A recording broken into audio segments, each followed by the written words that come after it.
Captain Vijayakanth அண்ணா வந்து இறந்துட்டாருன்ற விஷயம் வந்து இப்போ கேள்விப்பட்டேன். என்னை மன்னிச்சிடுங்க, முதல்ல என்னை மன்னிச்சிடுங்க. நான் சத்தியமாக இந்த நேரத்தில் நான் உங்கள் பக்கத்தில் இருந்து உங்கள் முகத்தை ஒரு முறை பார்த்து ஒரு காலத்தொட்டு கும்பிட்டு அவங்க கூட இருந்திருக்கணும். நான் வெளிநாட்டில் இருந்தது என் தப்புனா எதுமா என்னை மன்னிச்சிடுங்க. ஏன்னா நான் வந்து நல்லது செய்கிறது வந்து சாதாரண விஷயம் இல்லை.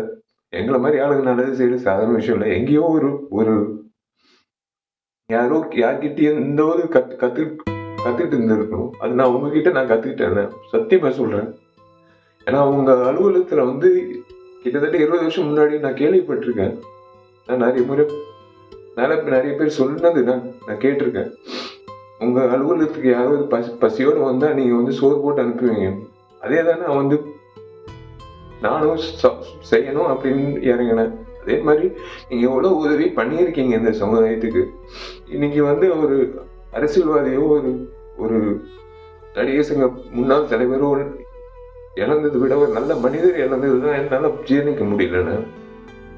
இன்னைக்கு நடிகர் சங்கத்துல வந்து நாங்கெல்லாம் பொறுப்பேற்றதுக்கு அப்புறம் உங்களை வந்து சந்திக்கும் போது பிரேமலதா அம்மா சொன்ன ஒரே விஷயம் தான், நீங்க அந்த பத்திரத்தை மீட்டுட்டு எடுத்துட்டு வரும்போது உங்க வீட்டு நகை கூட வந்து அந்த அளவுக்கு நீங்க ஒரு ஒரு விஷயமாவே எடுத்துக்கல. நீங்க அந்த பத்திரத்தை அப்படியே ஒரு பொக்கிஷமா நீங்க வந்து உங்க லாக்கர்ல வச்சீங்கன்னு அந்த அம்மா சொல்லும் போது, நீங்க செஞ்ச உதவிகள், நீங்க செஞ்ச விஷயங்கள், இந்த நடிகர் சங்கத்துக்கு நீங்க நடத்தின அந்த நிர்வாகம், அரசியல்வாதியா நீங்க அவ்வளவு துணிவா நீங்க பேசின பேச்சு, உங்க செயல்பாடு, ஒரு நடிகனா நீங்க இவ்வளவு பேர் வாங்கியிருக்கீங்க. ஆனா ஒரு மனிதரா பேர் வாங்குறது சாதாரண விஷயம் இல்லை. சில நபர்கள் தான் ஒரு மனிதரா நீண்ட நாட்கள் அந்த பேர் நீடிக்கும். அந்த வகையில நீங்க இருக்கீங்க. மன்னிச்சிருங்க.